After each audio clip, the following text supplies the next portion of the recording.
What is up, everybody? Welcome to another episode of the Pro Wrestling Podcast. I'm sorry I've been away for a little bit. Took a little break. It's nice to get away for a little bit, and especially around the holidays, it's pretty tough for a lot of people, especially towards me. So I appreciate you guys being patient, but without further ado, I would like to introduce my next guest. She has just recently come into the wrestling scene, and she is a ref named Robin the Ref. So please welcome everybody. If I can get her on here. Robin, hello everyone. The Ref. And in case you're wondering, that is my real name. I decided to be I'm just gonna go ahead and use my real name, Robin, because it goes so well with the Ref. Was there other names before? Did you think of something? I've been trying to come up with something for whenever I decide to debut as a wrestler, but as far as being a ref, I was just kind of thrown in there one day, so there wasn't much time to come up with a name. Fair enough. Well, welcome to the show. Thanks for having me. I am a little mad that the Can Crushers got to you first, because that was my interview, guys. But it's all good.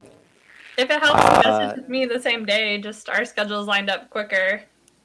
Hey, more power to them. It's fine. It's fine. But okay, let me just start out, because I know you just had a anniversary not too long ago. So happy belated anniversary. Yeah, my husband and I have been married for 2 years as of December 13th. That is awesome. Congratulations. We got married on Friday the 13th in 2019. Oh. Intentionally. That's when I wanted to do it. Nice. Okay. I mean, I wouldn't do it. I'm superstitious like that, but that's all you. So, all right, let's just try to get I always start out with this question. It's a little bit cliche, but what would you say that, got you into what you wanted, what you're doing now, essentially? Essentially, I became a big wrestling fan over the span of COVID and lockdowns. I was at a dead-end job that I put 50 to 60 hours a week into, and absolutely was miserable. So I decided I was going to go back to school and just take some time off. And then that's when I stumbled across some indie wrestling here in Oklahoma, and it just kind of took off from there. I quit my job and just started trying to do my passion and have fun in my life and not just do the daily grind of that 9 to 5. I totally respect that, because if I could, I would quit my job and do this full time. But unfortunately, nobody listens to this. So it's just, I'm not getting anything out of this except some really good interviews. So, I respect that. So, when did you start doing the whole ref thing? Let me rephrase that. When did you start getting into wrestling per se? When did it start for you? My first day of wrestling training was April 1st of this year. I started reffing in July, August, somewhere around there. And I started just watching wrestling probably late 2019, early 2020. And that's when I became a fan. So I've almost been in wrestling as long as I've been a fan. That's interesting. So, that's really interesting. So, what would you say then, as far as was there a match that you watched during that time that you saw it and was like, wow, I think I want to do that. Like, you know what I mean? There were definitely a few that really kind of stood out to me. Um, honest, I don't remember who it was against. It was a Pentagon and Ray Phoenix match on AEW, and Ray Phoenix can do things that I don't know how are physically possible. Just the physics do not work Yeah. out. But like that's what really drew me in, and then seeing them actually like do fun stuff with the women's wrestlers, like the unsanctioned lights out match with Britt Baker and Thunder Rosa, like realizing that women could really make an impact in this sport and can do brutal matches and can bring in ratings really inspired me and made me want to try it for myself. That's interesting because that was a really good match. Especially for because I've never seen anything like that, especially for the women. Because I think there's this impression that uh, they can't do that kind of stuff, and they broke barriers that day, and obviously they prove everybody wrong.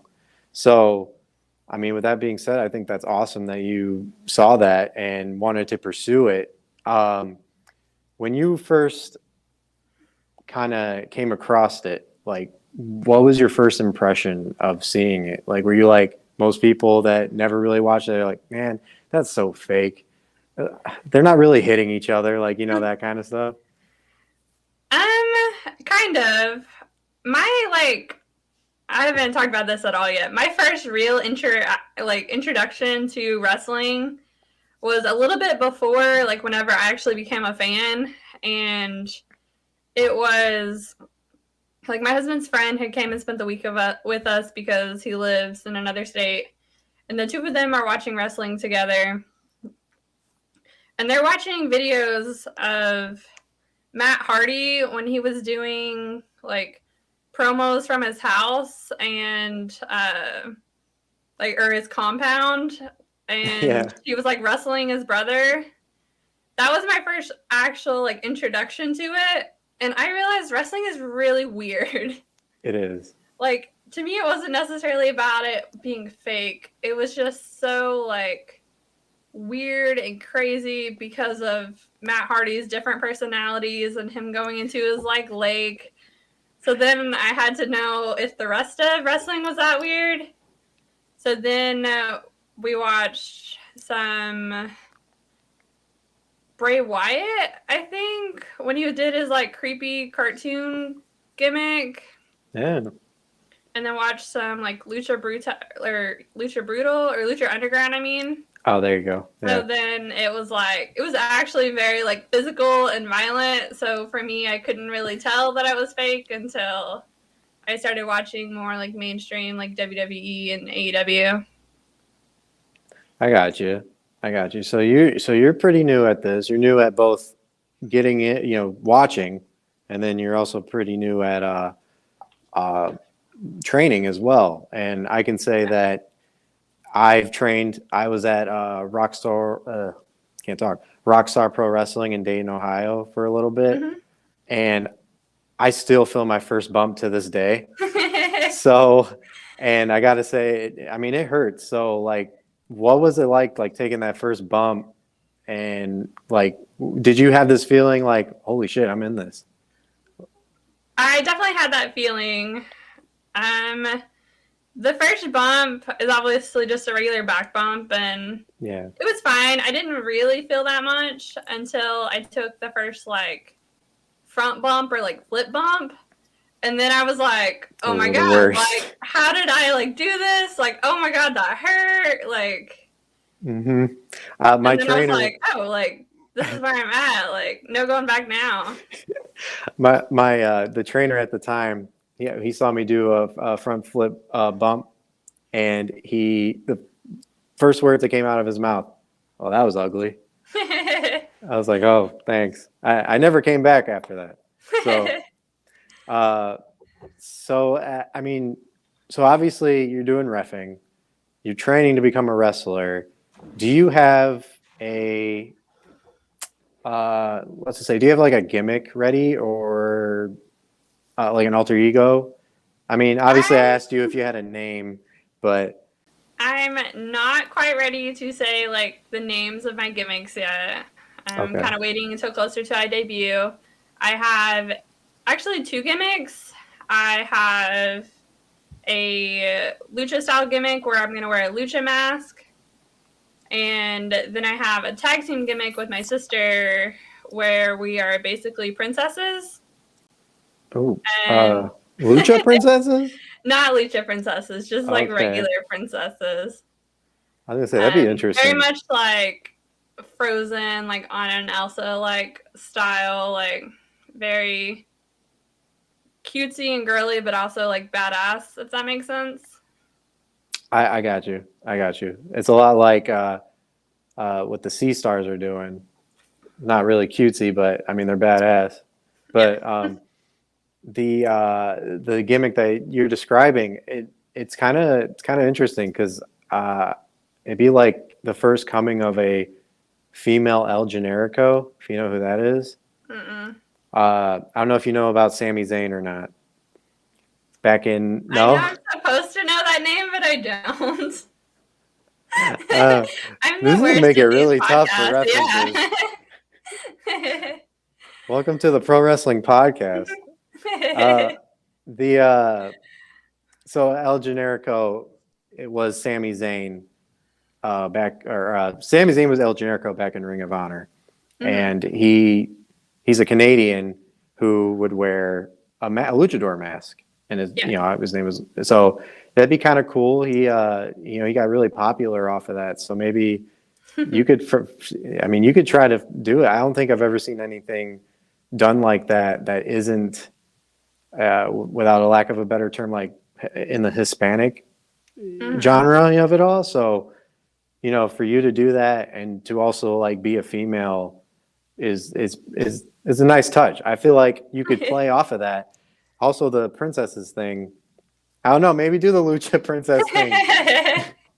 I'll consider it. I already have some in my head, anyways. I haven't got to talk to any of the promoters I know about it yet. Like I plan for my lucha gimmick to be a heel or a face, depending on. It's going to be whatever the opposite of our like princess kind of gimmick is. So I want this like long term storyline of like me coming out in my lucha mask and like no one knowing it's me, or my sister not knowing it's me, and I come like ruin her matches for her. So then we like our tag team breaks down when she like unmasked me. Okay. Okay. Oh, ooh. I like that. You booked yourself there.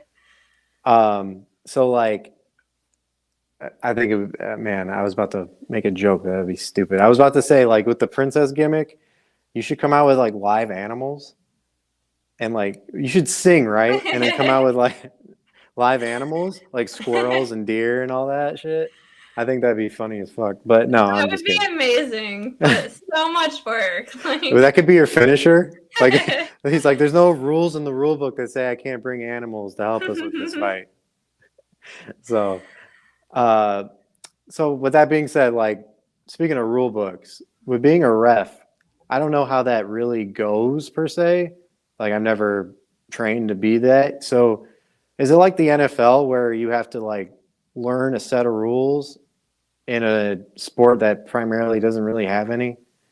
yeah, I have had to learn the rules to all the different style matches.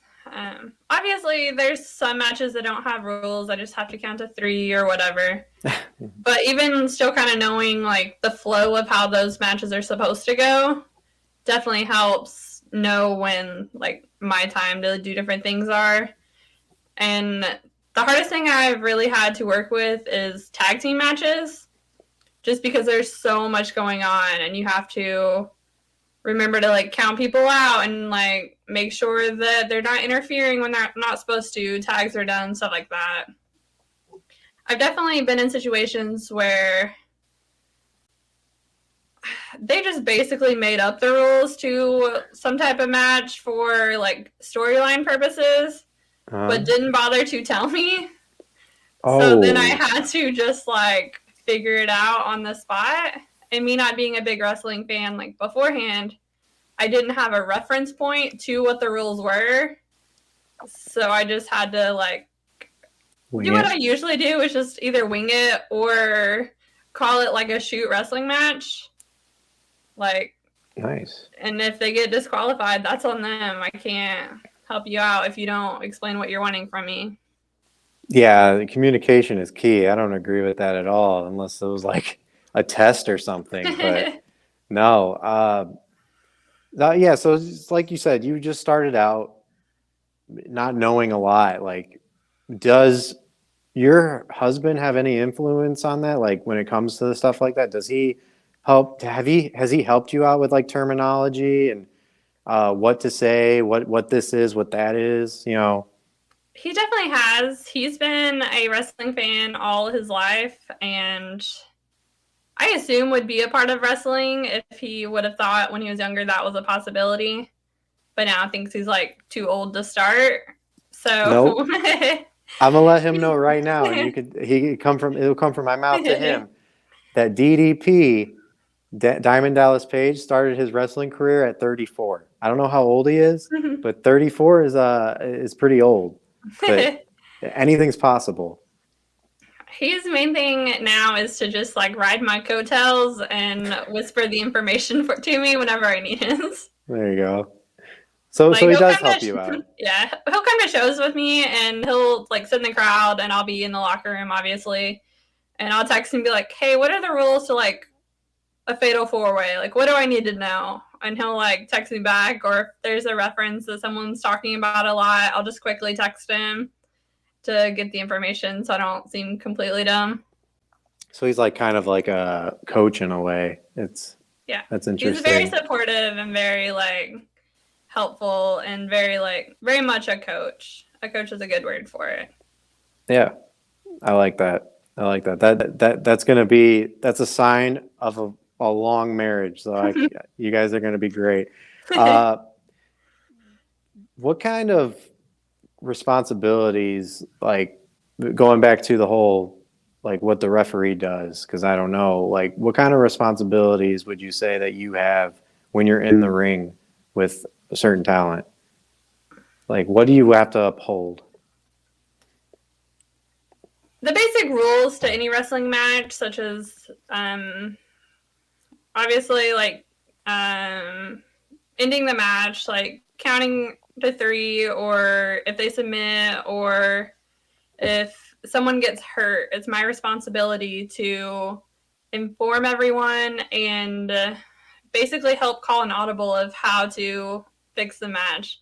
I've been in 2 different matches now where one of the wrestlers got a concussion in the middle of it. One of them, I think both of them, they both completely blacked out and don't remember the second half of the match. And we basically, instead of just calling for the X, we just went for like a quick roll up and pinned them, and like, or had them pin whatever we needed to do to end it like right then. One of them was a bit scarier than the other because he was also bleeding from his head. So we like quickly had to call an audible because it was a 5-person match. And so there's chaos like happening everywhere. Like, we're just trying to keep the ring clear from the people who weren't in the ring and didn't see like what happened. So there's things like that. And along with like time, the ref has to keep time to make sure the wrestlers know, like, especially if we're on TV, you only have so long, and then you need to like move on so the next match can start. Right. Was that bleeding from the head concussion pretty traumatizing? It was scary in the time, but after I had a little bit to like cool off, like I was fine. Especially because I had like more matches I had to ref after that. So that was a let's get them to the hospital so we can like continue the show kind of situation. So you had like more stuff to kind of get that off your mind, distract you, like basically, and then yeah, that's nice. I mean, it's not nice for the guy, but like, no, that's interesting because I never realized how much, like you think you watch a wrestling match, you think the wrestlers are the ones pretty much calling the shots, which I mean, for the most part they are, but the amount of responsibilities they put on the ref, I couldn't imagine. I mean, do you feel stressed out sometimes? I definitely feel stressed out sometimes, especially before shows. I still get really nervous, and when there's a lot of stuff going on in like different matches, and I have 3 to 4 matches that night, I legitimately just have like a little notepad with like notes of everything I need to know, and I just walk around the back just reading that to myself and to make sure that I know what's going on, and then anything else they add last minute, like right before I walk out that curtain to wait on them, like add that to my list in the back of my head. Yeah, So I don't know. honestly, it takes a lot of focus and memory retention to be a ref. Yeah. I don't know about you, but at the minute that something goes off haywire that's on the notepad, I lose my shit. I don't know what I'm supposed to do. Like, tell me what I'm supposed to do. Get another ref in here because I don't know what I'm doing. Even when the Um, wrestlers like forget spots, like most of the time I hear them. Wait, I don't know. Are we behind the curtain on this show, or we all you could. like pretend This to? is no. This is yeah. This vibe is whatever you want. When wrestlers are setting up their matches, I usually try to like listen in so that I know all the spots they're planning to do, anything like big and exciting they want to do. I kind of know it in the back of my head so that I know the flow of the match. So if somebody does get hurt or something happens, that I know there's been a shift to the plan. And I also will sometimes like recommend them shifting the plan if like the crowd's not into it. Oh, okay. But I like to know those kinds of things just so we can put on the best show possible. So I wonder if they do that in the big leagues. Like, if the crowd's not into a match, they just know. Like, obviously, you would know and tell the or wrestlers that, like, all right, hey, it's time to end it. You know what I Yep. mean? Like, this is boring. People are yawning. I see two people yawning. Like, so no, I get the man. I can't imagine. I wouldn't be able to do it. I'll tell you that. Um, so when you refed your first match, what were your feelings like? And then tell me who it was. Like, it was somebody maybe I know. um, I don't remember who my first match was. Oh, oh, okay. Oh, what was it? I guess what was no, Sorry. it's fine. It's fine. I was like, what? Usually you would like, I mean, whatever. Like Everybody. I had 2 matches that first day. I had a men's match that I don't remember who they were, and then I had a female match with Danny B and Skylar Slice. That was my second match, but the only one I remember from that show. I know who Danny B is, if that helps. She wrestles in Texas quite a bit. Okay. No, that's interesting. Man, so like I guess going back to the original question, like what was your feeling? Oh, you don't remember, but let's go to the women's match then. What were your feeling doing that? Do you remember like your nerves? Were you nervous? I was really nervous the entire time. It was a championship match, so I just kind of emulated what I had seen on TV of like doing the whole like holding the belt up and stuff like that. And going back and watching it now, I feel like so awkward and embarrassed because I can feel those embarrassment like feelings. Oh And no. anytime I didn't have anything to do, I'm just like holding my hands like dinosaur hands. Dinosaur hands? Anytime I got like awkward and didn't know what to do, I just went like this. But it was like down towards like my waist, but it was basically like this like the entire time. I'm not laughing at you. I'm You laughing with you. should. That's that's that's funny. I've never heard of that. Okay. So, So even when my sister started training with me and she was like learning to run the ropes, she had made fun of my dinosaur hands enough that anytime she was like trying to run the ropes, I would immediately like start calling her out, like, "Hey, you got awkward hands or dinosaur hands." Like on her first day, I made her life a living hell of like calling out her feeling awkward. Oh man, that's the worst too when you get called out. No, I totally like sympathize with that because when I first started this podcast, I mean, even today, I will do something where I get nervous and my anxiety builds up, and I'll go like this. And I don't know why I do that, but then I think like, you get like double thoughts where you're doing this, and then you're like, well, I wonder if they think I'm weird. So then you put it down quickly. So then you look extra weird. Yeah. So it's just, I understand. Everybody does some weird stuff when they're nervous, but that's interesting that you had like those first day jitters, like everybody does on their job. Uh, I know that you just got like into it. You were just thrown into it. But could you see yourself sticking to it? I think so. I plan to keep reffing, even with me debuting as a wrestler. Reffing is just so much fun, and just bringing representation to female refs, I feel like is really important. So I want to keep doing that. And like honestly, if I get signed as a ref or a wrestler, I'd be pretty happy. So I don't want to stop reffing on the indies, especially with me being one of maybe the only active female referee in my area. It's really important to just try to keep that going and maybe talk other women into trying it. Sorry, my phone just told me I have 20% left of battery. But yeah, no, I totally understand that. And there isn't a lot of female refs out there. I mean, none that I can remember the name of, I'll tell you that. Yeah. But most notably, like, I mean, would you say just recently, just because she's on TV, Aubrey Edwards is like a big inspiration to you? Just the way that she runs matches and stuff? She's definitely an inspiration to me. She demands respect and takes control when she's in the ring.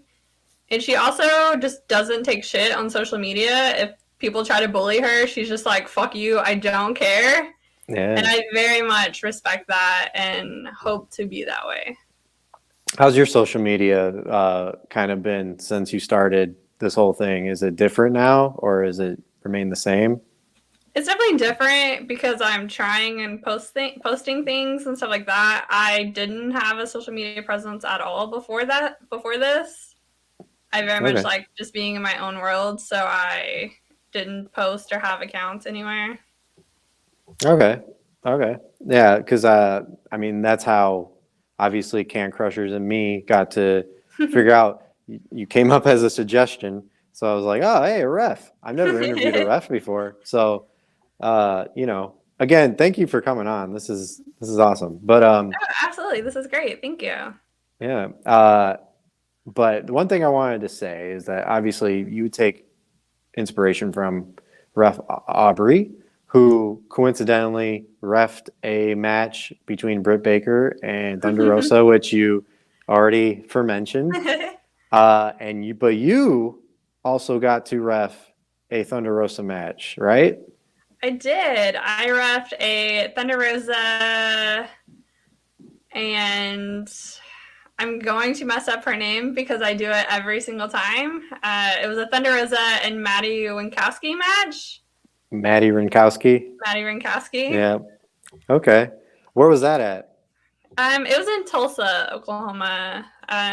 You can still access it on their like Facebook page or YouTube, which is Mission Pro, which is Thunder Rosa's company. Nice. Oh, it was a great time. Yeah, I bet. Did you have like a conversation with her? Did she tell you like kind of like some reassurance that like, hey, good job? Or was it not a good? I mean, I did a bad job, so like, it was fine though. Like, I wouldn't sell yourself short. I got to work with her and hang out with her a bit before the show started. She was out there like with us, like setting up the ring, stuff like that. Hmm. So I worked with her then, and then throughout the day I talked to her a little bit, but right after the main event, they went straight to selling merch, so there wasn't much of a chance for us to talk about how I did. I did talk to her husband Brian, which is one of the promoters, along with another one of their promoters about how he did and what I could learn from, and ended up getting hired for right that same day for another show in Conroe, which was Ooh. our Halloween show. And I got to ref a Genocide and Kylan King match, which was really fun. Nice. Nice. I like both of those women. They're nice. So you like the whole do you like the whole Mission Pro Wrestling, how it's basically just all women uh, for the most part? It's definitely very inspiring. They do have basically an entire woman crew. They like the women set up the ring, they take it down, they help set up all the decorations. They try to have women do the graphics and social media stuff. That's They cool. really have a woman, female oriented crew who does almost everything. That's cool. And then they do almost every show, they do a men's exhibition match, which is just a play on that's what the women's usually is referred to is the Oh, women's exhibition. So at Mission Pro, they have a men's exhibition, which is usually JP Hardlow, who is very talented and does a lot of great things in the ring. And that's I've ref awesome. 2 of his matches. That's awesome. So, I mean, with that being said, like obviously there's more promotions out there that you can probably put yourself out there because now I feel like you got that platform. Uh, with like WoW coming around, could you see yourself trying out for that? Maybe as both a wrestler and a referee, like you. Potentially. I haven't looked too much into it. I've honestly been super busy. Yeah. Um, I will probably talk to a couple of my mentors and see kind of how they feel about it before I do anything, just because it's kind of how I decide what companies to work for is talking to the people around me and the women that are in the business to know, hey, this is a good idea, or no, I've never heard of this promotion, like don't go there, stuff like Yeah. that. Because Uh, I definitely get messages from people just on the other side of the US like, hey, like I have this tiny startup promotion that we're gonna run our first show, like will you come ref? I'm like, sorry, I can't go like across the country by myself, not uh, knowing who you are. yeah. No, I was about to ask, is like traveling ever going to be, would that ever be an issue for you? Or are you kind of like, you're kind of like cool where you're at in Oklahoma, Texas area? Oh, I fully intend to travel. As soon as possible, I plan to travel, and I'm planning to get a lot of stuff booked up next summer to travel.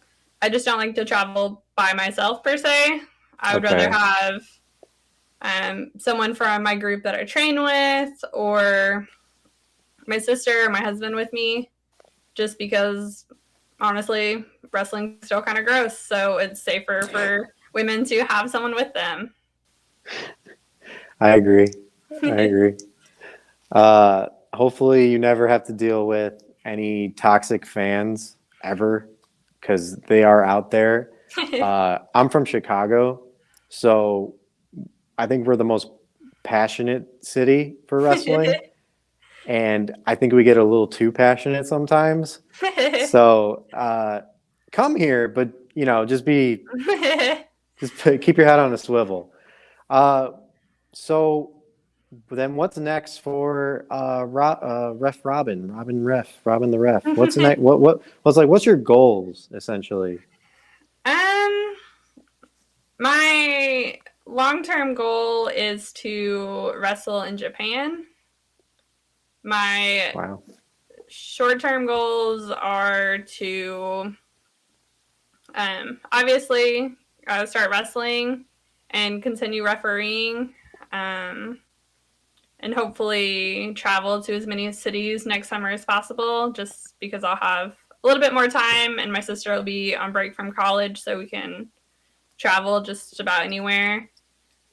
That's awesome. I love how you implement like the family thing and keep it all right there, because I swear if I had family members that actually gave a shit about wrestling, I would have them tag team with me too. But unfortunately, I'm the black sheep that likes this stuff. So, but I think that's really cool. My sister definitely didn't like it before she had started like training with me. When she came back from her National Guard training and found out that I was doing wrestling, she was worried that my grandparents wouldn't think of her as the tough one anymore. Oh. So that's when she decided to start training with me, because she was either going to train with me or start doing some type of MMA.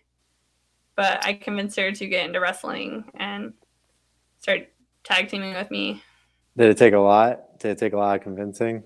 No, I took her to one practice and she absolutely loved it. That's awesome.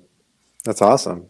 I got couple more questions, but one in particular I've been dying to ask you since you got on here. And that's, how should one prepare cereal? Okay, hear me out on this. All right, you get your bowl. You pour your cereal into the bowl. You put the cereal box away. You get you a spoon. You take it to the couch and eat it. That is the only way to eat cereal, no matter what time of day. My husband recommends like drinking a glass of chocolate milk with it, but I do not recommend that.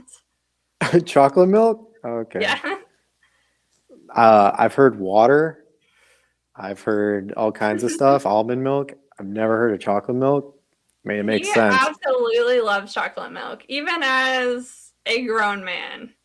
So I'm not One day gonna. we were at my friend's house, like hanging out for the night, and they have a 6-year-old daughter, and they had some of those little like milk or like chocolate milks you would get in like elementary school. They had a ton of those in the fridge for some reason, and I think that's the happiest he's been all year, is getting to have one of those. I'm not gonna lie, I'm with him on that one. That shit slaps. It's so good. I had spent like months trying to find them, and I couldn't. And then we just happened to be over there and found some. That's awesome, man. School chocolate milk is the best chocolate milk. So yeah, I wanted to ask that to kind of get your perspective, because I heard that on the last podcast that you were on, the first podcast, and I thought it was interesting because I cannot eat dry cereal with a spoon.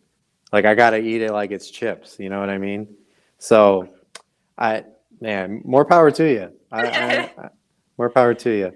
I mean, if it's Cheerios, you can eat with your hands. Everything else, it has to be like a spoon. Oh, okay. Just because Cheerios, I feel like it's normal, like to give those to a kid and they'll just like eat it with their hands. Oh yeah. But every other cereal, like it's supposed to be eaten with a spoon. What about like Cinnamon Toast Crunch? That seems like you're gonna make a mess everywhere. Yeah. With the sugar.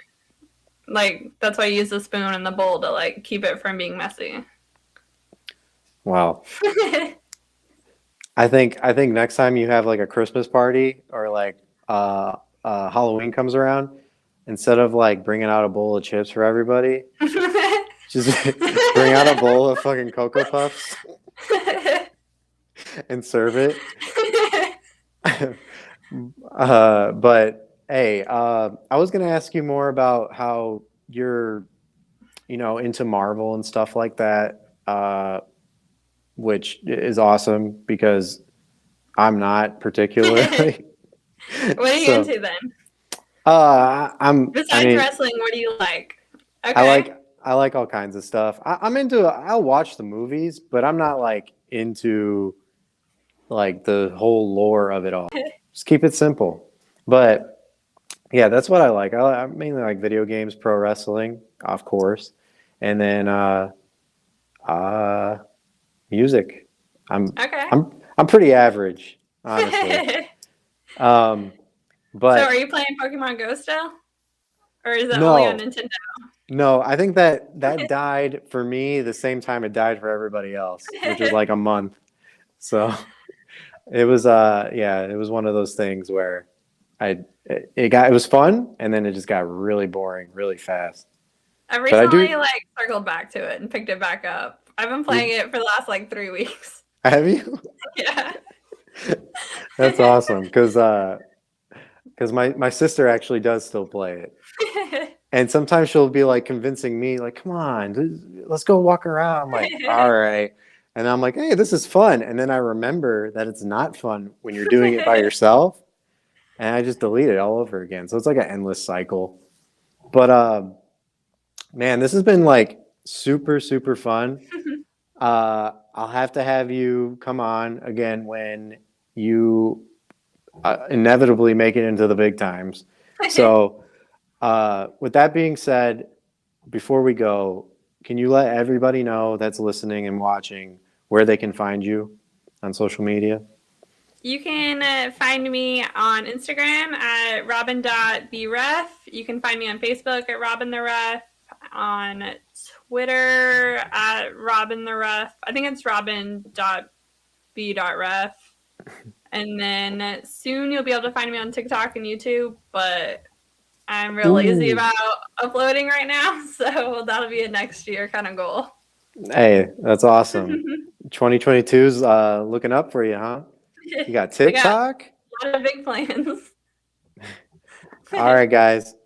So with that being said, Robin, you've been an amazing guest. With that being said, I don't have a fucking closing for this show. As you guys know, never had a closing. So make sure you follow me as well. But with that being said, I'm going to steal a line from my boys over at Turnbuckle Tavern. Peace, love, and pro wrestling. Thank you, guys.